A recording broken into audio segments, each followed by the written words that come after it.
എടുത്ത തീരുമാനത്തിൽ ഉറച്ചു നിൽക്കാൻ, ഒരു പുതിയ തീരുമാനമെടുക്കുവാൻ അയ്യോ വല്ലാത്തൊരു ഭയമാ, ഒരു ആന്തല അല്ലേ. ചുറ്റും നിൽപ്പുണ്ട് ഒരു വലിയ കൂട്ടം, എണ്ണത്തിൽ പെരുപ്പമുള്ള, ശബ്ദമുയർത്തുവാൻ കഴിവുള്ളവരുടെ കൂട്ടം. നീ എടുത്ത തീരുമാനം, അതെ അത് തെറ്റായിപ്പോയി. തീരുമാനം എടുക്കും മുമ്പേ അവർ വിധി കൽപ്പിക്കും, ഫലം പ്രഖ്യാപിക്കും. അതെ, നീയല്ലേ തീരുമാനമെടുക്കുന്നത്, അതൊരിക്കലും അത് ശരിയാവത്തില്ല. നീ എടുക്കുന്ന തീരുമാനം അല്ലേ. മാതാവേ, മക്കളെ കഷ്ടപ്പെട്ട് പഠിക്കുവാനായി വിട്ടു, ഒരു ചെറിയ വീഴ്ച വന്നു, തട്ടുകേടുണ്ടായി. ഒരു പക്ഷേ നിങ്ങൾ ആഗ്രഹിച്ചതുപോലെ ഒരു ജയം ഉണ്ടായി കാണണമെന്നില്ല. അല്ലെങ്കിൽ പഠിച്ചിറങ്ങി ഉടനെ ജോലി കിട്ടി, സെറ്റിലാകാൻ പറ്റിയില്ല മകനെ മകൾക്ക് അല്ലേ. ഉടനെ അന്നേ ഞങ്ങൾക്കറിയാമായിരുന്നു, അവളുടെ തീരുമാനമല്ലേ അത് തെറ്റാകും, അവൻ്റെ തീരുമാനമല്ലേ അവരുടെ തീരുമാനമല്ലേ അത് തെറ്റായില്ലെങ്കിലേ അത്ഭുതമുള്ളൂ. ഞങ്ങൾ അന്നേ പറഞ്ഞതാ. ഇവർ പറയുന്നത് കേട്ടാ തോന്നും നിൻ്റെ തലമുറകൾ പഠിച്ച ആ കോഴ്സ് വേറെ ആരും പഠിച്ചിട്ടില്ല, ഇനി പഠിച്ചിട്ടുണ്ടെങ്കിൽ തന്നെ അവരെല്ലാം തേരാപ്പാര നടക്കുക അല്ലേ. എല്ലാവർക്കും പ്രയോജനപ്പെട്ട കോഴ്സാ, ഒരുപാട് കുഞ്ഞുങ്ങളുടെ ഭാവി സെറ്റിലായ കോഴ്സാ, ഒരുപാട് മാതാപിതാക്കളുടെ ജീവിതം ഹാപ്പിയായ കോഴ്സാ. നിന്റെ മക്കളെ നീ പഠിപ്പിച്ചു, കഷ്ടപ്പെട്ട് പഠിപ്പിച്ചു. പക്ഷേ നിനക്കത് കുറ്റപ്പെടുത്തലിനും നിരാശയ്ക്കും, ഒന്നിനും കൊള്ളാത്തവൻ, ഒരു തീരുമാനം എടുക്കുവാൻ കഴിവില്ലാത്തവൾ എന്ന പേര് ദോഷം കേൾക്കുവാൻ കാരണമായി തീർന്നിരിക്കുന്നു. പുതിയ തീരുമാനങ്ങൾ എടുക്കാൻ തന്നെ ഇപ്പോൾ പേടിയാ. അയ്യോ, വേറെ ആരെങ്കിലും തീരുമാനം എടുക്കട്ടെ മക്കളുടെ ജീവിതത്തെക്കുറിച്ച് അല്ലേ. ആ ഒരു വിവാഹം മുടങ്ങിപ്പോയതുകൊണ്ട് നമ്മൾ ആഗ്രഹിച്ചതുപോലെ ആ വിവാഹം ക്രമീകരിക്കപ്പെട്ടില്ല, അല്ലെങ്കിൽ വിവാഹം നടന്നു, നല്ലൊരു ജീവിതം ഉണ്ടായില്ല. അപ്പോൾ അടുത്തൊരു തീരുമാനം എടുത്തേ പറ്റത്തുള്ളൂ. പക്ഷേ ഇപ്പോൾ പേടി, ആരെങ്കിലും എടുക്കട്ടെ, എനിക്ക് ആരുടെയും പറച്ചിൽ കേൾക്കാനായിട്ട്. ദൂരം കുറ്റം പറച്ചില്ല, ഇങ്ങനെയേ സംഭവിക്കത്തുള്ളൂ. എല്ലാം മുന്നമേ അറിഞ്ഞ് വിധി പറയുന്നവരുടെ, കുറ്റം പറയുന്നവരുടെ കൂട്ടം. വീട് വെച്ചാൽ അതേക്കുറിച്ച്, ലോൺ എടുത്ത് അടയ്ക്കാൻ പറ്റാതെ അതേക്കുറിച്ച്, വേറെ ആരും ലോൺ എടുത്ത് വീട് വയ്ക്കാത്തതുപോലെ, ഒരു വാഹനം വാങ്ങിയാൽ, വസ്തു വാങ്ങിയാൽ, എന്ത് കാര്യം ചെയ്താലും ആ ചെയ്യുന്നത് പരാജയമായി തീരുമെന്ന്, അല്ലെങ്കിൽ അതിനുവേണ്ടി നീ എടുത്ത തീരുമാനം അത് തെറ്റാണെന്ന് വിളിച്ചു പറയുവാൻ നിൽക്കുന്നവരുടെ കൂട്ടം. എടുത്ത തീരുമാനം എടുത്തുപോയി, ഇപ്പോൾ അതിൽ പോലും മുൻപോട്ട് പോകുവാൻ കഴിയാത്ത വിധത്തിൽ ഭയമാണ്. അവരുടെ മുഖത്തേക്ക് നോക്കുമ്പോൾ അയ്യോ എന്തെങ്കിലും പറ്റിയ ഇവരെല്ലാം കൂടെ എന്നെ കടിച്ചു കീറും അല്ലേ. അത്രയും പൈസ കൊടുത്ത് അവിടെ ആ രാജ്യത്ത് ജോലിക്ക് പോയി, നാട്ടിലോട്ടൊന്നും തിരിച്ചു പോകത്തില്ല, ഇവിടെ കിടന്ന് ചത്താൽ മതി, ആ പേടിയാ. ആമേൻ. അവിടെ നിന്ന് പ്രാപിക്കണമെന്നുള്ള നിർബന്ധമല്ല, ഇവരുടെയൊക്കെ മുമ്പിൽ പോയി പെട്ടുപോയാലുള്ള സ്ഥിതി വല്ലാത്തൊരു ടെൻഷനാ. കേൾക്ക്, നീ എടുത്ത തീരുമാനം, ഉറച്ചു നിൽക്കുവാൻ കഴിയാതെ ഭാരപ്പെട്ടായിരിക്കുന്ന ആ തീരുമാനം, അത് തെറ്റായി പോയെന്ന് പറയാതിരിക്കുവാൻ വേണ്ടത് ഇന്ന് എൻ്റെ ദൈവം നിൻ്റെ ജീവിതത്തിൽ തരും. അതെ, നീ എടുക്കുവാൻ പോകുന്ന തീരുമാനം ഇരുമനസ്സോടെ ആയിരിക്കും. ആ തീരുമാനം എടുക്കണമോ, അങ്ങോട്ട് പോകണമോ, ആ കോഴ്സിന് കുഞ്ഞിനെ ചേർക്കണമോ, ആ വിവാഹത്തിന് ഓക്കെ പറയണമോ, ആ വീട്ടിലേക്ക് പോകണമോ, ആ ശുശ്രൂഷ ചെയ്യണമോ, ആ ബിസിനസ് ആരംഭിക്കണമോ, ഇങ്ങനെ ചോദ്യം സ്വയം ചോദിച്ചിറങ്ങി നിൽക്കുക. ഇരുമനസ്സോടെ തീരുമാനമെടുക്കുവാൻ കഴിയുന്നില്ല, ഭയമാണ്. അയ്യോ, അവരുടെ വായിലിരിപ്പ് കേൾക്കാൻ വേണ്ട, പട്ടിണി കിടന്നാലും ഇവരുടെ വായിലിരിപ്പ് കേൾക്കുവാൻ വയ്യ, ആ ഭയം. അതെ, നിന്റെ തീരുമാനം തെറ്റായി പോകും എന്ന് പറയുവാൻ കാത്തിരിക്കുന്നവർക്ക് ഇടം നൽകാത്ത വിധത്തിൽ നിന്റെ തീരുമാനങ്ങളെ ശരിയാക്കുവാൻ വേണ്ടത് ഇന്ന് എൻ്റെ ദൈവം നിനക്ക് വേണ്ടി ചെയ്യും. ഞാൻ രതീഷ്, നിങ്ങളായിരിക്കുന്നത് പ്രൈസർ ഫാമിലിയുടെ പ്രഭാതമനെ എന്ന പ്രതിദിന വചന സന്ദേശത്തിനൊപ്പം. കഴിഞ്ഞ രാത്രിയിലും പ്രാർത്ഥനയോടെ, പ്രതീക്ഷയോടെ നിങ്ങൾക്ക് വേണ്ടി പ്രാർത്ഥിച്ച് നിങ്ങളുടെ ജീവിതത്തെ ദൈവം മാറ്റുന്ന ആ അത്ഭുതങ്ങൾ പ്രതീക്ഷിച്ച് ദൈവസേനയിലായിരിക്കുമ്പോൾ ദൈവത്തിൻ്റെ പരിശുദ്ധാത്മാവ് ഇന്ന് നിങ്ങളുടെ ജീവിതത്തിൽ ചെയ്യുവാൻ പോകുന്നതിനെക്കുറിച്ച് പറഞ്ഞത്, അതേക്കുറിച്ചാണ് നിങ്ങൾ കേട്ടുകൊണ്ടേ ഇരിക്കുന്നത്. ദൈവത്തിൻ്റെ പരിശുദ്ധാത്മാവിനാൽ ആ ദൂത് ദൈവവചനത്തിലൂടെ നിങ്ങൾക്ക് കൈമാറി നിങ്ങൾക്ക് വേണ്ടി പ്രാർത്ഥിക്കുവാൻ, നിങ്ങളെ ഉറപ്പിക്കുവാൻ, നിങ്ങളെ ശക്തിപ്പെടുത്തുവാൻ, നിങ്ങളുടെ വിടുതലിനൊപ്പം ചേർന്ന് കർത്താവിൻ്റെ നാമത്തെ ഉയർത്തുവാൻ പിന്നെയും പ്രാർത്ഥനയോടെ നിങ്ങൾക്കൊപ്പമായിരിക്കുന്നു. വലിയ വിശ്വാസത്തോടെ, പ്രതീക്ഷയോടെ ഒപ്പം വന്നാട്ടെ. ഒരു നിമിഷം നെഞ്ചത്ത് കരം വെച്ച് പറയും, ഇനി എൻ്റെ തീരുമാനം തെറ്റായിപ്പോയെന്ന് പറഞ്ഞ് കളിയാക്കപ്പെടുവാൻ യേശുവേ നീ എന്നെ അനുവദിക്കരുത്. ഇനി എൻ്റെ തീരുമാനം തെറ്റായിപ്പോയെന്ന് പറഞ്ഞ് സ്വയം വിലപിക്കുവാൻ യേശുവേ നീ എന്നെ അനുവദിക്കരുത്. തെറ്റായൊരു തീരുമാനം എൻ്റെ ജീവിതത്തിൽ ഉണ്ടാകുവാൻ നീ അനുവദിക്കരുത്. ഞാൻ എടുത്ത തെറ്റായിപ്പോയ തീരുമാനത്തെ ശരിയാക്കുന്ന അങ്ങയുടെ വലിയ കാരുണ്യം ഇന്ന് എൻ്റെ ജീവിതത്തിൽ അങ്ങ് പകരണമേ. അപ്പാ, ഇനി ഞാൻ ലജ്ജിക്കപ്പെടുവാൻ ഇടവരുത്തരുത്. ഇനി ഞാൻ മറ്റുള്ളവരുടെ മുമ്പിൽ തലകുനിക്കുവാൻ, ഇനി ഞാൻ കഴിവില്ലാത്തവനായി ഒരു തീരുമാനമെടുക്കുവാൻ കഴിയാത്തവനായി അതേ തലകുനിക്കുവാൻ അനുവദിക്കരുതേ. പ്രാർത്ഥനയോടെ പ്രതീക്ഷയോടെ ഒപ്പം വന്നാട്ടെ. വാക്യത്തിലേക്ക്, പ്രവചന ദൂതനടിസ്ഥാനമായിരിക്കുന്ന വാക്യത്തിലേക്ക് നിങ്ങളുടെ ശ്രദ്ധയെ ഞാൻ ക്ഷണിക്കുകയാണ്. ഉൽപ്പത്തി പുസ്തകം 22-ാം അധ്യായം 13-ാമത്തെ വാക്യം. അവിടെ ഈ വിധത്തിൽ രേഖപ്പെടുത്തപ്പെട്ടിരിക്കുന്നു: അബ്രഹാം തലപൊക്കി നോക്കിയപ്പോൾ പിമ്പുറത്ത് ഒരു ആട്ടുകൊറ്റൻ കൊമ്പ് കാട്ടിൽ പിടിപ്പെട്ട് കിടക്കുന്നത് കണ്ടു. ആബ്രഹാം ചെന്ന് ആട്ടുകൊറ്റനെ പിടിച്ചു, തൻ്റെ മകന് പകരം ഹോമയാഗം കഴിച്ചു. ഒരാട്ടുകൊറ്റൻ കൊമ്പ് കാട്ടിൽ പിടിപ്പെട്ട് കുടുങ്ങിക്കിടക്കുന്നത് അബ്രഹാം കണ്ടു. നിങ്ങൾ കേട്ട പ്രവചന ദൂത് നിവർത്തിയാകുവാനുള്ള ദൈവത്തിൻ്റെ കരുതൽ അതെ നിങ്ങൾക്ക് വേണ്ടി പിടിപ്പെട്ട് കിടക്കുന്നുണ്ട്. ഓ, താങ്ക് യു ലോർഡ്. യേശുവിൻ നാമത്തിൽ ഒരിക്കൽ കൂടി പറയട്ടെ, ഇന്നലകളിൽ നിങ്ങളുടെ തീരുമാനങ്ങൾ ശരിയാകുവാൻ വേണ്ടത്, അല്ലെങ്കിൽ നിങ്ങളുടെ തീരുമാനങ്ങളെ ശരിയാക്കുവാൻ വേണ്ടത് നിങ്ങൾ കൺമുമ്പിൽ കണ്ടതാണ്. തീരുമാനം ശരിയാകണമെങ്കിൽ അതെ ചില കാര്യങ്ങൾ സംഭവിക്കണം. കൺമുമ്പിൽ അത് കണ്ടു, നല്ല ജോലി കിട്ടും, ഓ അനുഗ്രഹമായിട്ട് ജീവിക്കാൻ പറ്റും, ആ രാജ്യത്ത് പോകുന്നു, സെറ്റിലാകുന്നു, അല്ലേ, ആ ശുശ്രൂഷ അനുഗ്രഹമായി മാറുന്നു, അവിടെ സഭ പണിയപ്പെടുന്നു, ആ വീട് വയ്ക്കുന്നു, സന്തോഷമായി ജീവിക്കുന്നു, വസ്തു വാങ്ങുന്നു, വാഹനം വാങ്ങുന്നു. തീരുമാനമാണ്. പക്ഷേ ആ തീരുമാനം ശരിയാകുവാൻ വേണ്ടത് നിങ്ങൾ കണ്ടത് കൺമുമ്പിൽ പെട്ടെന്ന് കാണാതായി. അയ്യോ ഇല്ല, പോയി, അത് കൈവിട്ടു പോയി, അത് നേടിയെടുക്കുന്നതിന് മുമ്പേ കൈവിട്ടു പോയി. എന്നാൽ ഇവിടെ വചനം പറയുന്നു, കൊമ്പ് കാട്ടിൽ പിടിപ്പെട്ട് ചുറ്റപ്പെട്ട് അബ്രഹാമിൻ്റെ തീരുമാനം തെറ്റാതിരിക്കുവാൻ വേണ്ടതിനെ ദൈവം സൂക്ഷിച്ചു. ഓ, താങ്ക് യു ലോർഡ്. തിരിച്ചറിയുന്നവർക്കായി ഞാൻ ദൈവത്തെ സ്തുതിക്കുന്നു. ദൂത് നിങ്ങൾ ഏറ്റെടുക്കുവാൻ തുടങ്ങുന്നത് ഇപ്പോഴല്ല, എനിക്കറിയാം. നോക്കൂ, അബ്രഹാം ഒരു തീരുമാനം എടുത്തു. ഉൽപ്പത്തി പുസ്തകം 22-ാം അധ്യായം 1 മുതൽ താഴേക്ക് വായിച്ചു വരുമ്പോൾ നിങ്ങൾക്ക് അവിടെ കാണുവാനായിട്ട് കഴിയും, ദൈവത്തിൻ്റെ ഒരു തീരുമാനം നടപ്പിലാക്കുവാൻ അബ്രഹാം തീരുമാനമെടുത്തു. എന്നെ കേൾക്കുന്ന പ്രിയ ദൈവ പൈതലേ, നിങ്ങളുടെ ജീവിതത്തിൽ നിങ്ങളൊരു ഭക്തൻ അല്ലെങ്കിൽ ഭക്ത ആയിരിക്കുന്നത് കൊണ്ട് തന്നെ പ്രാർത്ഥനയോടെ എടുക്കുന്ന ഓരോ തീരുമാനങ്ങളും ദൈവത്തിൻ്റെ ഇഷ്ടമാണ്, അല്ലെങ്കിൽ ദൈവത്തിൻ്റെ തീരുമാനങ്ങൾ തന്നെയാണ്, നിങ്ങളുടേതായുള്ള തീരുമാനങ്ങൾ അല്ല. അപ്പോൾ അബ്രഹാം ഒരു തീരുമാനമെടുത്തു. ദൈവത്തിൻ്റെ ഇഷ്ടം നിവർത്തിക്കണം, ദൈവത്തിൻ്റെ കൽപ്പന അനുസരിക്കണം. പലപ്പോഴും വെല്ലുവിളിയും അത് തന്നെയാണ്. എന്തുകൊണ്ടാണ് ഇത്രയും പേര് ഇങ്ങനെ വളഞ്ഞു നിന്ന് കളിയാക്കുന്നത്, പരിഹസിക്കുന്നത്? പരാജയപ്പെട്ട ഒത്തിരി പേർ നമുക്ക് ചുറ്റുമുണ്ടല്ലോ. എടുത്ത തീരുമാനങ്ങൾ പരാജയപ്പെട്ട് തലകുനിച്ച് അയ്യോ വല്ലാത്തൊരവസ്ഥയിലായ ഒത്തിരി പേരുണ്ടല്ലോ. അവരെയൊന്നും കളിയാക്കാൻ, അവരെയൊന്നും പരിഹസിക്കാൻ, അവരെയൊന്നും കല്ലെടുത്തെറിയാൻ ആരുമില്ലല്ലോ. എന്നിട്ടും നിൻ്റെ ജീവിതത്തിൽ മാത്രം. കാരണം നീ ദൈവത്തിൻ്റെ വാക്ക് കേട്ട് തീരുമാനമെടുത്തവനാണ്. നീ പ്രാർത്ഥിച്ച് ആലോചന ചോദിച്ച് മകനെ പഠിപ്പിക്കുവാൻ വിട്ടവളാണ്, മകളെ ആ രാജ്യത്ത് കയറ്റി വിട്ടവളാണ്, നിൻ്റെ മകന് വിവാഹം അന്വേഷിച്ചവളാണ്, അല്ലെങ്കിൽ വിവാഹം നടത്തിയവളാണ്, ആ വീട് വെച്ചവളാണ്, വസ്തു വാങ്ങിയവളാണ്, വാഹനം വാങ്ങിയവളാണ്.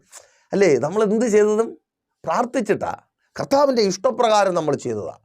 അതാണ് ലോകത്തിന് ഇഷ്ടമില്ലാത്തത്. നീ കർത്താവിൻ്റെ ഇഷ്ടപ്രകാരം ചെയ്തതുകൊണ്ട് ലോകം നിന്നെ വേട്ടയാടിക്കൊണ്ടേയിരിക്കും. ഓ, നമ്മൾ ദൈവത്തിൻ്റെ ഇഷ്ടം ചെയ്യുമ്പോൾ വേണ്ടെന്ന് വയ്ക്കുന്ന ഒത്തിരി ഇഷ്ടങ്ങളുണ്ട്, നമ്മൾ അറിയാതെ തന്നെ. ഈ കൂട്ടം കൂടുന്ന പലരുടെ ഇഷ്ടം നമ്മൾ അംഗീകരിച്ചിട്ടേയില്ല.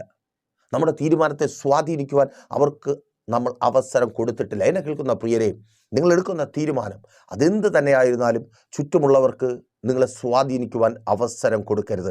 നിങ്ങളുടെ തീരുമാനങ്ങളെ സ്വാധീനിക്കുന്ന ഒരേ ഒരുവൻ സർവശക്തനായ ദൈവം മാത്രം ആയിരിക്കണം. ആമേൻ. അതേക്കുറിച്ച് കുറച്ചുകൂടെ ലളിതമായി മനോഹരമായി ദാവീദ് പറഞ്ഞിരിക്കുന്നു. ചിലർ രഥങ്ങളിലും, ചിലർ കുതിരകളിലും, ചിലർ പ്രഭുക്കന്മാരിലും രാജാക്കന്മാരിലും ഒക്കെ ആശ്രയിക്കുന്നു, ഞാനോ എൻ്റെ ദൈവമായ യഹോവയിൽ ആശ്രയിക്കുന്നു. ദൈവത്തിൻ്റെ ഇഷ്ടം, ദൈവത്തിൻ്റെ തീരുമാനം അത് തന്നെയാണ് നിലനിൽപ്പുള്ള തീരുമാനം, നിൻ്റെ ജീവിതത്തെ മാറ്റിമറിക്കുന്ന തീരുമാനം, ഒരു ദൂത് പറഞ്ഞ് മുൻപോട്ട് പോകുവാൻ കർത്താവിൽ ശരണപ്പെടുന്നു.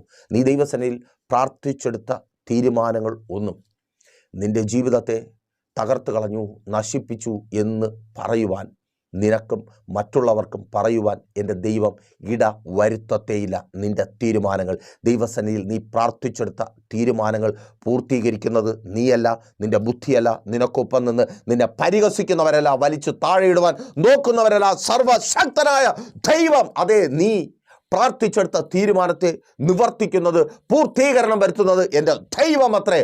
അവൻ്റെ കൈ തടുക്കുവാൻ താങ്ക് യു ലോർഡ് തിരിച്ചറിയുന്നവർക്കായി ഞാൻ ദൈവത്തെ സ്തുതിക്കുന്നു. അങ്ങനെ ഒരുവൻ ഉണ്ടെങ്കിൽ കാണാം. നോക്കൂ, അപ്പോൾ അബ്രഹാം ഒരു തീരുമാനമെടുത്തു, ദൈവത്തിൻ്റെ ഇഷ്ടം അനുസരിക്കണം. അങ്ങനെ അബ്രഹാം ദൈവത്തിൻ്റെ ഇഷ്ടം അനുസരിക്കുവാനായിട്ട് മോറിയ മലയിലേക്ക് പോവുകയാണ്.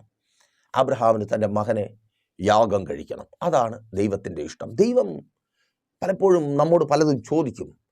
ദൈവം ചോദിക്കുന്ന പല കാര്യങ്ങളും നമ്മൾ ലോകപ്രകാരം ചിന്തിക്കുമ്പോൾ, അയ്യോ ദൈവം അത് എന്നോട് ചോദിച്ചല്ലോ, എങ്ങനെ ഞാനത് കൊടുക്കും? ഈ ലോകത്തിൽ എനിക്ക് ഏറ്റവും വേണ്ടപ്പെട്ടത് അതില്ലേ. നോക്കൂ, അബ്രഹാമിൻ്റെ ജീവിതത്തിലും അതാണ്. ഉൽപ്പത്തി പുസ്തകം 12-ാം അധ്യായം മുതൽ വായിച്ചു തുടങ്ങുമ്പോൾ അബ്രഹാമിൻ്റെ ചരിത്രം 11 അവസാന ഭാഗങ്ങൾ മുതൽ നമുക്ക് കാണുവാൻ കഴിയും. 12 മുതൽ അത് വ്യക്തമാക്കപ്പെടുകയാണ്. അബ്രഹാമിൻ്റെ ആവശ്യം, ഈ ദൈവത്തെ കണ്ടെത്തുവാനും ദൈവത്തിൻ്റെ പിന്നാലെ യാത്ര തിരിക്കുവാനുമുള്ള ആവശ്യം. ഒരു തലമുറയില്ല അബ്രഹാമിന്, ഒരു തലമുറയില്ല. മക്കളില്ലാതെ ഭാരപ്പെടുന്ന ചില സഹോദരിമാർ എന്നെ കേൾക്കുന്നുണ്ട്. സഹോദരി, ഉദരത്തിൽ കരം വെച്ച് പ്രാർത്ഥിക്കുക. ഇനി നീ സഹോദരിയല്ല, ഒരു അമ്മയായി മാറുവാൻ പോകുക യേശുവിൻ നാമത്തിൽ. അതങ്ങനെ സംഭവിക്കുന്ന കൃപയ്ക്കായി ആമേൻ. ഇല്ലായ്മകളാണ്, പല ഇല്ലായ്മകളുമാണ് കർത്താവിൻ്റെ പിന്നാലെ ഇറങ്ങിത്തിരിക്കുവാൻ നമ്മെ പ്രേരിപ്പിച്ചത്. കളിയാക്കുന്ന ലോകത്തിന് അറിയത്തില്ല, പഴി പറയുന്ന, കുറ്റം പറയുന്ന, പ്രാർത്ഥനയ്ക്ക് വിരോധമായി നിൽക്കുന്ന, നിന്റെ ആരാധനാ സ്വാതന്ത്ര്യത്തെ തടസ്സപ്പെടുത്തുന്ന, നിന്നെ അപമാനിക്കുന്ന, നീ പ്രാർത്ഥിക്കുന്നത് കൊണ്ടാണ്, ഉപവസിക്കുന്നത് കൊണ്ടാണ്, കരയുന്നത് കൊണ്ടാണ് ഈ വീട്ടിലെ കഷ്ടം തീരാത്തതെന്ന് പറയുന്ന അവർക്കറിയത്തില്ല നീ ദൈവത്തിൻ്റെ പിന്നാലെ ഇറങ്ങിത്തിരിക്കുവാനുണ്ടായ കാരണം. മാതാവേ, നീ കരയുക നിൻ്റെ തലമുറകൾക്ക് വേണ്ടി, അവരുടെ ജീവിതം ഒന്ന് പച്ച പിടിക്കാൻ വേണ്ടി, അവരൊന്ന് രക്ഷപ്പെട്ട് കാണാൻ വേണ്ടി, അവർ തകർന്നു പോകാതിരിക്കാൻ വേണ്ടി പലതുമിട്ട് നീ ദൈവത്തിൻ്റെ പിന്നാലെ ഇറങ്ങിത്തിരിച്ചതാ. അവരുടെ ജീവിതം സന്തോഷമായി കാണേണ്ടവർ തന്നെ ഇന്ന് കൂട്ടം കൂടി നിന്നെ പരിഹസിക്കുന്നുണ്ട്. നിന്റെ പ്രാർത്ഥനയെ, നിന്റെ ആരാധനയെ, നിന്റെ വിശ്വാസത്തെ പരിഹസിക്കുന്നുണ്ട്. കേൾക്ക്, നിന്റെ ആവശ്യം ലോകത്തിന് മനസ്സിലാക്കുവാൻ കഴിയാത്ത നിന്റെ ആവശ്യം, ദൈവസന്നിധിയിൽ നീ ആയിരിക്കുന്നത് തിരിച്ചറിയുവാൻ ലോകത്തിന് കഴിയാത്ത ആ ആവശ്യത്തെ നിറവേറ്റി തരുന്ന ഒരു ദൈവമുണ്ട്. നീ എന്ത് പ്രതീക്ഷിച്ചാണോ എൻ്റെ ദൈവത്തിൻ്റെ പിന്നാലെ ഇറങ്ങിത്തിരിച്ചത്, എന്താഗ്രഹിച്ചാണോ ഈ ദിവസങ്ങളിൽ നീ ആയിരിക്കുന്നത്, അത് നിവർത്തിച്ചു തരുവാൻ എൻ്റെ ദൈവം മതിയായവൻ മാത്രമല്ല, അവൻ വിശ്വസ്തനുമാണ്. അബ്രഹാമിൻ്റെ ദൈവം, അവൻ വാക്ക് മാറ്റത്തേയില്ല. ഒരിക്കൽ കൂടി സന്തോഷത്തോടെ പറയട്ടെ, ഈ ലോകം മുഴുവൻ നിനക്ക് എതിരായി നിന്ന് നിന്റെ പരാജയത്തെ വിളിച്ചു പറഞ്ഞാലും, ഈ ലോകം മുഴുവൻ നിന്റെ തകർച്ചയെ പ്രവചിച്ചാലും നീ വിശ്വസിക്ക്. നീ ആരുടെ വിളി കേട്ടാണോ ഇറങ്ങിത്തിരിച്ചത്, ആരിൽ വിശ്വസിച്ചാണോ ഇറങ്ങിത്തിരിച്ചത്, അവൻ, അതേ സർവശക്തനായ ദൈവം നിന്നെ കൈവിടത്തേയില്ല. നോക്കൂ, ആബ്രഹാമിൻ്റെ ആവശ്യം എന്തായിരുന്നു? ഒരു മകനെ ദൈവം കൊടുത്തു. കുറച്ച് കഴിഞ്ഞപ്പോൾ ദൈവം ആബ്രഹാമിനെ പിന്നത്തേതിൽ പരീക്ഷിച്ചു എന്ന് 22-ാമത്തെ അധ്യായം 1-ാമത്തെ വാക്യത്തിൽ കാണാം. പരീക്ഷ ഇതാണ്, അവനെങ്ങിത്താ. ആമേൻ. പലപ്പോഴും ദൈവം ചോദിക്കുന്നതാണ്, നമുക്ക് ഏറ്റവും വില ഏറിയത് ദൈവം ചോദിക്കും, അവനെങ്ങിത്താ, അതിങ്ങിത്താ. ആമേൻ. ആ നന്മ ഇങ്ങിത്താ, ഞാൻ തന്ന ജോലിയിൽ നിന്ന് കിട്ടിയത് താ, നിനക്ക് തന്ന ആരോഗ്യത്തിൽ നിന്ന് കുറച്ച് സമയം താ, നിനക്ക് തന്ന സന്തോഷത്തിൽ നിന്ന് കുറച്ച് സമയം താ. അല്ലേ? ഇത് ചോദിക്കുമ്പോഴാണ് നമുക്ക് സഹിക്കാൻ പറ്റാത്തോ. ഞാനിത്തിരി കഷ്ടപ്പെട്ട് വാങ്ങിച്ചത്, അയ്യോ എന്തോരം കഷ്ടപ്പെട്ടിട്ടാ എനിക്ക് ജോലി കിട്ടി, അപ്പോഴാണ് അതിൽ നിന്ന് കർത്താവിൻ്റെ വേലയ്ക്ക് വേണ്ടി കൊടുക്കുന്നത്, അതിൽ നിന്ന് കർത്താവിന് വേണ്ടി മാറ്റി വയ്ക്കുന്നത്. അയ്യോ അതൊന്നും പറ്റത്തില്ല. പലരും അങ്ങനെയാണ്, പ്രാർത്ഥിക്കും, ഉപവസിക്കും, ഒരുപാട് ദിവസം കരയും. പ്രിയരെ, നിങ്ങൾ ഒരു നിമിഷം ഒന്ന് ചിന്തിച്ചേ, ബൈബിൾ മുൻപിൽ വെച്ചിട്ട് എന്തിനാണ് ദൈവം ഓരോ അത്ഭുതങ്ങൾ ഓരോ ഭക്തൻ്റെ ജീവിതത്തിലും അല്ലെങ്കിൽ ഓരോ മനുഷ്യൻ്റെ ജീവിതത്തിലും പ്രവർത്തിക്കുന്നത്? സിമ്പിൾ, അവൻ്റെ നാമം ഉയരുവാൻ, അവൻ്റെ നാമം ഉയരുവാൻ. നിങ്ങൾക്ക് ഏറ്റവും വ്യക്തമായത് മനസ്സിലാക്കുവാൻ കഴിയും. ലാസറിൻ്റെ കല്ലറയ്ക്കരികിൽ യോഹന്നാൻ സുവിശേഷം 11-ാം അധ്യായം, സഹോദരിമാർ പനി പിടിച്ച് കിടക്കുന്ന സഹോദരനെ കണ്ട് സഹിക്കുവാൻ വയ്യാതെ യേശുവിൻ്റെ അടുക്കലേക്ക് ആളെ അയക്കുകയാണ്. യേശുവേ, നിൻ്റെ സ്നേഹിതനായ ലാസർ ദാ ധീരമായി കിടക്കുന്നു, വേഗം വന്ന് അവനെ ഒന്ന് സൗഖ്യമാക്കണമേ. യേശു ചിരിച്ചുകൊണ്ട് നിൽക്കുക. സൗഖ്യമാക്കുന്നതല്ല എൻ്റെ വിഷയം. ദൈവത്തിൻ്റെ നാമം ഉയരണം. അതിനുവേണ്ടി അവൻ മരിച്ചോട്ടെ, ഞാൻ മരിച്ചിട്ട് വന്ന് ഉയർപ്പിക്കാം. ആമേൻ. സെൻറ്റിമെൻറ്റ്സ് അല്ല. സെൻറ്റിമെൻറ്റ്സ് ആണെങ്കിൽ അപ്പോൾ ഓടിയാനേ, നമ്മൾ പലത് വിട്ടിട്ട് ഓടുന്നത് പോലെ. അയ്യോ അയ്യോ, എൻ്റെ കുഞ്ഞ്, എൻ്റെ ഭാര്യ, എൻ്റെ ഭർത്താവ്, നമുക്ക് ഭയങ്കര സെൻറ്റിമെൻറ്റ്സാണ്, നമ്മൾ ഇട്ടിട്ട് ഓടും. പക്ഷേ യേശു ഇട്ടിട്ട് ഓടിയില്ല. യേശുവിൻ്റെ ഒരേ ലക്ഷ്യം ദൈവത്തിൻ്റെ നാമം ഉയരണം, ദൈവത്തിൻ്റെ നാമം മഹത്വപ്പെടണം, അവങ്കിലേക്ക് അനേകർ എത്തണം.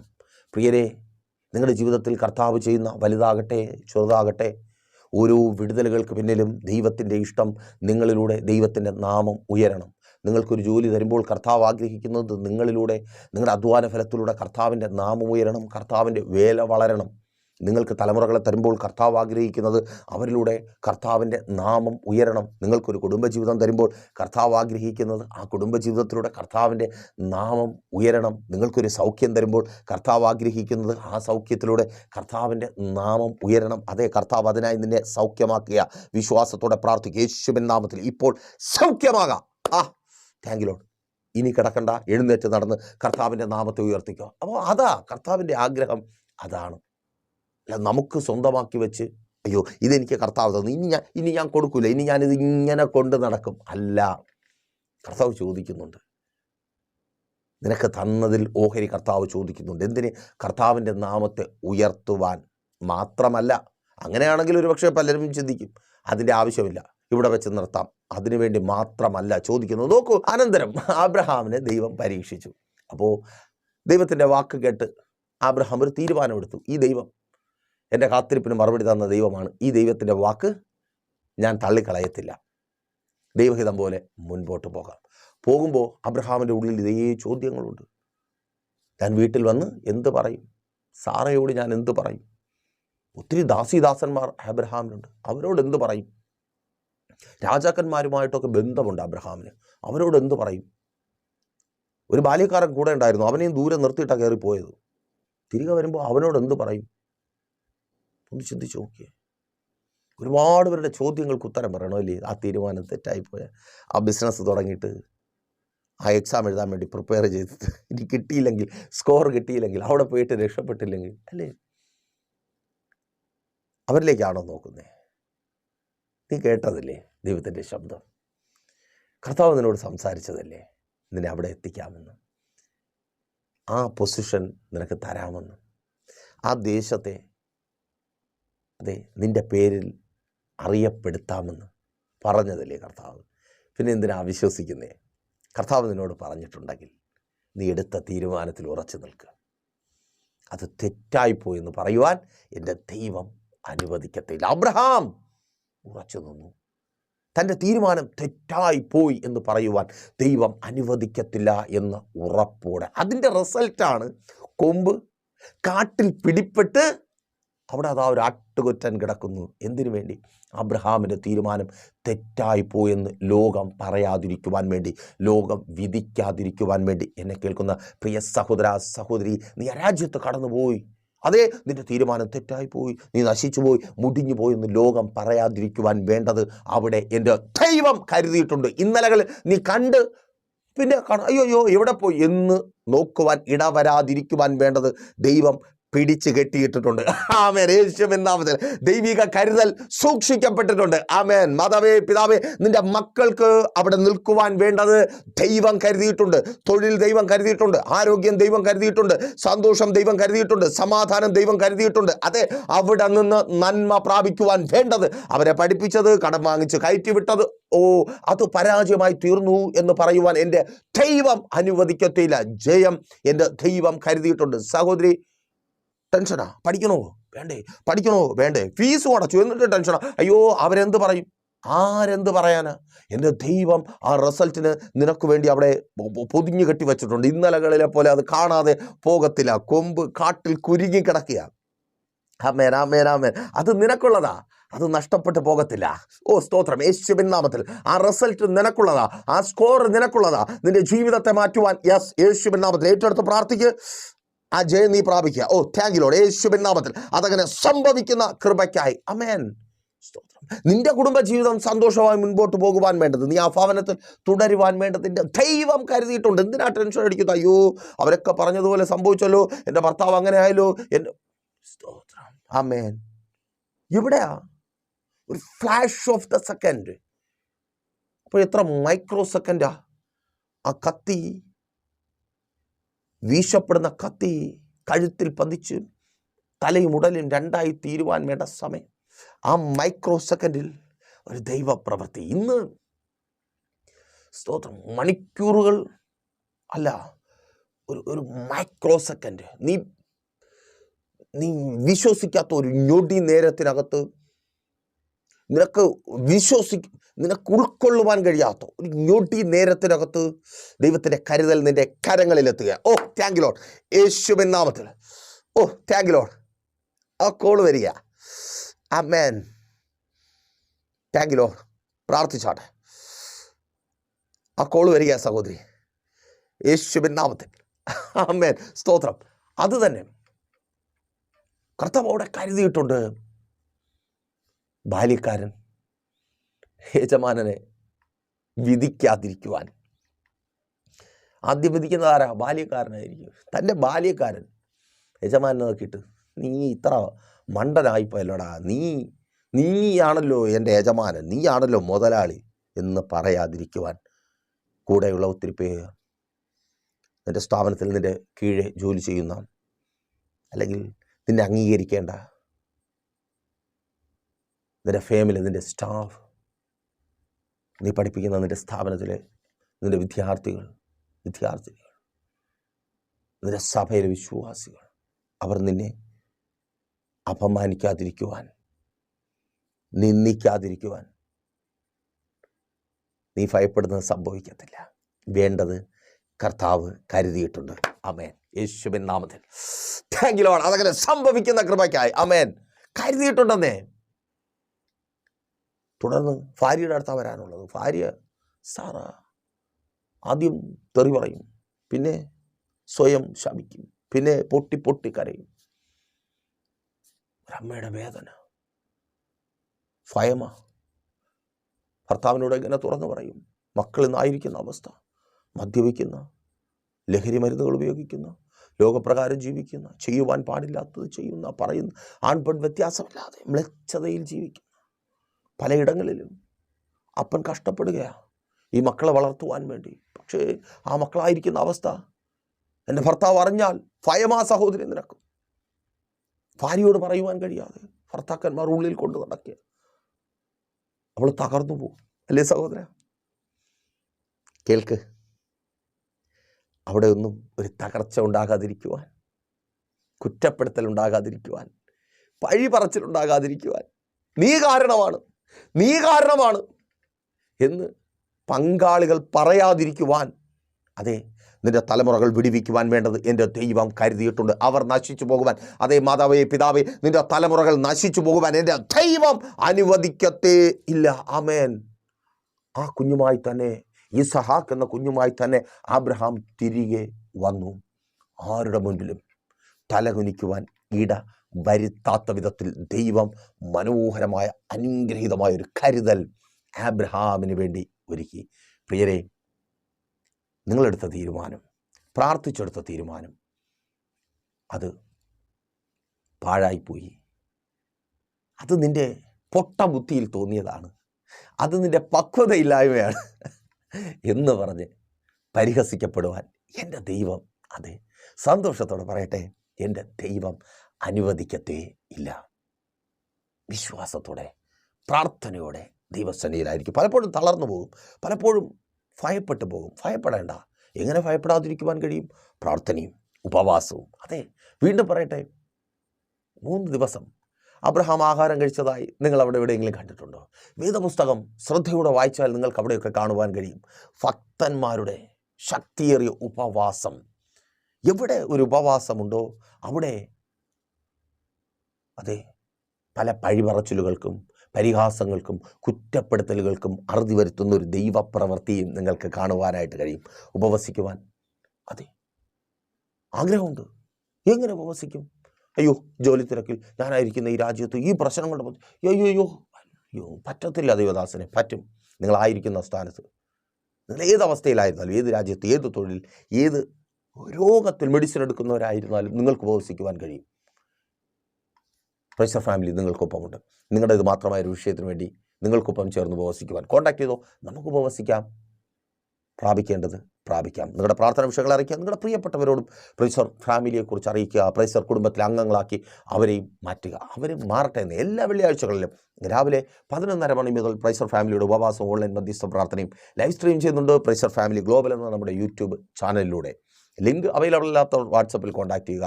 നിങ്ങളുടെ പ്രാർത്ഥനാ വിഷയങ്ങൾ കമൻറ്റ് ചെയ്യുക.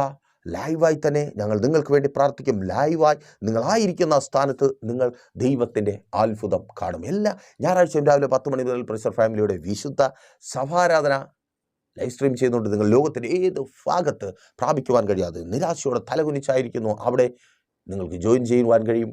ആരാധനയിൽ പങ്കുചേരുവാനും. നിങ്ങൾ ഒരാലയത്തിൽ കടന്നു പോകാത്ത വ്യക്തിയാണെങ്കിൽ ആരാധനയ്ക്കായി കടന്നു വരിക.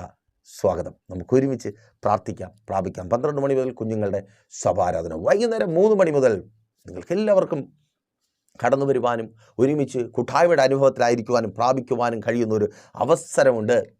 നെയ്യാറ്റിൻകരയിൽ അമരവിള താന്നിമൂട് MS പ്ലാസയുടെ താഴെ ആ ബസ് സ്റ്റോപ്പിൻ്റെ തൊട്ടുപുറകിൽ സുമംഗലി ഓഡിറ്റോറിയത്തിന് മുൻപിൽ നമ്മുടെ മീറ്റിംഗ് ഉണ്ട്. കടന്നു വരിക, അനുഗ്രഹം പ്രാപിക്കുക. കണ്ണടച്ചോ. വിശ്വസ്ത കർത്താവേ, നല്ല ദൈവമേ, അനുഗ്രഹീതമായിരിക്കുന്ന നല്ല ദിവസം. അപ്പ ഞാനെടുത്ത തീരുമാനങ്ങൾ തെറ്റായിപ്പോയി. എൻ്റെ തീരുമാനങ്ങൾ തെറ്റായിപ്പോയി. ഞാനെടുത്ത ഈ തീരുമാനം മുഖാന്തരം ഞാൻ നിന്ദിക്കപ്പെടുമോ? ഞാൻ പരിഹസിക്കപ്പെടുമോ? ഞാൻ അപമാനിക്കപ്പെടുമോ? ചിന്തിച്ച് ഭാരത്തോടെ ആയിരിക്കുന്നവർ, യേശുവേ അങ്ങ് ഇവർക്ക് വേണ്ടി പ്രവർത്തിക്കണമേ. ആ കരുതൽ ഇവർ അനുഭവിക്കട്ടെ. നല്ലൊരു ജോലി സ്വർഗം അങ്ങ് നൽകി മാനിക്കണം. ജോലിയില്ലാത്ത പ്രിയപ്പെട്ടവരെ അങ്ങയുടെ കരങ്ങളിൽ ഏൽപ്പിക്കുന്നു. കിട്ടിയ ജോലി നല്ലതുപോലെ മുൻപോട്ട് കൊണ്ടുപോകുവാൻ കഴിയാതെ ഭാരത്തോടെ ആയിരിക്കുന്നവർ, ജോലി സാഹചര്യങ്ങൾ അനുകൂലവും അനുഗ്രഹവുമായി തീരട്ടെ. എല്ലാ തടസ്സങ്ങളും മാറട്ടെ. തൊഴിൽ മേഖലയ്ക്ക് വിരോധമായി, ആത്മീയ ജീവിതത്തിന് വിരോധമായി വെളിപ്പെട്ട് വ്യാപരിക്കുന്ന എല്ലാ പോരുകളും, എല്ലാ പ്രതികൂലത്തിൻ്റെ അനുഭവങ്ങളും മാറിപ്പോകട്ടെ. യേശുവേ, ഇതുവരുടെ അത്ഭുതത്തിൻ്റെ ദിവസമായി തീരട്ടെ. അപ്പാ, രോഗികളായി ഭാരപ്പെടുന്നവർക്ക് വേണ്ടി പ്രാർത്ഥിക്കുന്ന എല്ലാ രോഗങ്ങളും യേശുവിൻ നാമത്തിൽ ഇപ്പോൾ സൗഖ്യമാകട്ടെ. ഡിപ്രഷനുകൾ മാറിപ്പോകട്ടെ. ആങ്സൈറ്റി മാറിപ്പോകട്ടെ. ഉറക്കമില്ലായ്മകൾ മാറിപ്പോകട്ടെ. ആത്മഹത്യാ പ്രേരണകൾ മാറട്ടെ. എല്ലാ പഠന വൈകല്യങ്ങളും മാറട്ടെ. അപ്പോൾ ആ ബുദ്ധിയെ കെട്ടി വെല്ലുവിളിക്കുന്ന എല്ലാ പോരുകളും, താങ്ക് യു ലോർഡ്. യേശുവിൻ നാമത്തിൽ കുടുംബജീവിതങ്ങൾ അനുഗ്രഹിക്കപ്പെടട്ടെ. ഭാര്യ ഭർത്താവ് സ്നേഹത്തിൽ ഐക്യതയിൽ ചേർന്ന് വരട്ടെ. സ്തോത്രം. സംശയരോഗങ്ങൾ മാറിപ്പോകട്ടെ. മദ്യപാന വ്യഭിചാര വെറുക്കുത്തുകൾ മാറിപ്പോകട്ടെ. കോടതികൾ കയറി ഇറങ്ങുന്ന അനുഭവങ്ങൾ മാറട്ടെ. Civil criminal കേസുകൾക്ക് തീർപ്പുണ്ടാകട്ടെ. വസ്തുവകകളുടെ മേലുള്ള അവകാശവാദങ്ങൾ മാറിപ്പോകട്ടെ. അതിർതർക്കങ്ങൾ മാറട്ടെ. വഴി പ്രശ്നങ്ങൾ മാറിപ്പോകട്ടെ. എല്ലാ കടഭാരങ്ങളും മാറട്ടെ. യേശുവേ, പലിശക്കടങ്ങൾ, ജപ്തി നോട്ടീസുകൾ മാറിപ്പോകട്ടെ. ജപ്തി നടപടികളെ ഞങ്ങൾ ക്യാൻസൽ ചെയ്ത് പ്രാർത്ഥിക്കുന്നു. അപ്പാ, വിദേശ രാജ്യങ്ങളിലായിരിക്കുന്നവർക്കായി പ്രാർത്ഥിക്കുന്നു. അനുഗ്രഹിക്കണമേ അപ്പാ. തൊഴിൽ സാഹചര്യങ്ങൾ അനുകൂലമാക്കി തീർക്കണമേ. പ്രശ്നങ്ങൾ മാറിപ്പോകട്ടെ. വിസകൾക്കായി വെയിറ്റ് ചെയ്യുന്നവർ സ്റ്റാമ്പ് ചെയ്ത് വരട്ടെ. IELTS, OET, പ്രോമെട്രിക് മത്സര പരീക്ഷകൾ എഴുതിയായിരിക്കുന്നവർ നല്ല റിസൾട്ട് ഉണ്ടാകട്ടെ. എഴുതുവാൻ ആഗ്രഹിക്കുന്നവർ, രാജ്യങ്ങളുടെ വാതിലുകൾ തുറക്കപ്പെടട്ടെ. എല്ലാ പേപ്പേഴ്സ് സൈൻ ചെയ്ത് കിട്ടട്ടെ. സ്പോൺസർമാരുണ്ടാകട്ടെ. ബിസിനസ്സുകൾ ചെയ്യുന്നവർ അനുഗ്രഹിക്കപ്പെടട്ടെ. നാട്ടിൽ കടന്നു വരുവാൻ കഴിയാതെ ഭാരത്തോടെ ആയിരിക്കുന്നു. ഉറപ്പാ, കടന്നു വരുവാനുള്ള വഴി വിശാലമാക്കണമേ. Thank you Lord. ഭവനങ്ങൾ പണിയട്ടെ. വസ്തുക്കൾ വാങ്ങട്ടെ. വാഹനങ്ങൾ വാങ്ങട്ടെ. മക്കളുടെ വിദ്യാഭ്യാസം ഭാവി അനുഗ്രഹമായി തീരട്ടെ. ഉപരിപഠന സാഹചര്യങ്ങൾ ഒരുങ്ങട്ടെ. വിവാഹങ്ങൾ നടക്കട്ടെ. ഉദരഫലങ്ങൾ ജനിക്കട്ടെ. ആമേൻ. പ്രാർത്ഥനാ ജീവിതമുള്ളവരായവർ മാറട്ടെ. ശുശ്രൂഷകന്മാർ അനുഗ്രഹിക്കപ്പെടട്ടെ. ബിസിനസ്സുകൾ ചെയ്യുന്നവർ അനുഗ്രഹിക്കപ്പെടട്ടെ. പിതാവിൻ്റെയും പുത്രൻ്റെയും പരിശുദ്ധാത്മാവിൻ്റെ നാമത്തിൽ ഈ ജനത്തെ അടിയൻ അനുഗ്രഹിച്ചു പ്രാർത്ഥിക്കുന്നു. അനുഗ്രഹമാക്കി പരിപാലിക്കും. യേശുവിൻ നാമത്തിൽ തന്നെ ആമേൻ. അപ്പോൾ മറക്കാതെ നിങ്ങളുടെ വിലയേറിയ അഭിപ്രായങ്ങളും നിർദ്ദേശങ്ങളും ഞങ്ങളെ അറിയിക്കുമല്ലോ. നാളെ പോയല്ലോ നമ്മളിപ്പോൾ ഒരുമിച്ചായിരുന്നു കേട്ട അനുഗ്രഹം പ്രാപിച്ച പ്രൈസർ ഫാമിലിയുടെ പ്രഭാതം എന്ന പ്രതിദിന വചന സന്ദേശത്തിനൊപ്പം നമ്മൾ ഒരുമിച്ച് തന്നെ ആയിരിക്കും. അതുവരെയ്ക്കും പ്രിയരെ, have a nice day. Praiser family global മിനിസ്ട്രിയുടെ വിശുദ്ധ സഭാരാധന എല്ലാ ഞായറാഴ്ചയും രാവിലെ 10 മണി മുതലും എല്ലാ വെള്ളിയാഴ്ചകളിലും ഉപവാസവും ഓൺലൈൻ മധ്യസ്ഥ പ്രാർത്ഥനയും രാവിലെ 11 മണി മുതലും ഞങ്ങൾ നിങ്ങൾക്കായി ലൈവിൽ പ്രാർത്ഥിക്കുന്നു. നിങ്ങളുടെ പ്രാർത്ഥനാ വിഷയങ്ങൾ കമന്റ് ചെയ്യുക. പ്രൈസർ ഫാമിലി ഗ്ലോബൽ എന്ന നമ്മുടെ യൂട്യൂബ് ചാനലിലൂടെ നിങ്ങൾ ലോകത്തിന്റെ ഏത് ഭാഗത്തായിരുന്നാലും ഞങ്ങൾക്കൊപ്പം ചേർന്ന് പ്രാർത്ഥിക്കുവാനും ആരാധിക്കുവാനും അവസരമുണ്ട്. നേരിട്ട് ആരാധനയിൽ പങ്കെടുക്കുവാനും വിടുതൽ പ്രാപിക്കുവാനും ആഗ്രഹിക്കുന്നവർ ഞായറാഴ്ച രാവിലെ കാർഷിക കോളേജിനടുത്ത് കാക്കാമുല ചാമ്പവിളയിലെ പ്രീഷർ ഫാമിലി വർഷിപ്പ് സെന്ററിലേക്കും ഞായറാഴ്ച വൈകുന്നേരം 3 മണിക്ക് നെയ്യാറ്റിൻകര അമരവിള താന്നിമൂട് സുമംഗലി ഓഡിറ്റോറിയത്തിന് സമീപമുള്ള MS പ്ലാസയിലേക്കും കടന്നു വരിക. നിങ്ങളുടേതായ ഒരു വിഷയത്തിന് വേണ്ടി പ്രാർത്ഥിക്കുവാനും കൗൺസിലിംഗിനുമായി സ്ക്രീനിൽ കാണുന്ന നമ്പറിൽ കോൺടാക്ട് ചെയ്യുക. നിങ്ങൾക്കും ഈ പ്രോഗ്രാം സ്പോൺസർ ചെയ്യുവാനും കർത്താവായ യേശുക്രിസ്തുവിന്റെ സുവിശേഷം അനേകരിലേക്ക് എത്തിക്കുവാനും അവസരമുണ്ട്. പ്രാർത്ഥനയോടെ വിളിക്കുക. ആമേൻ.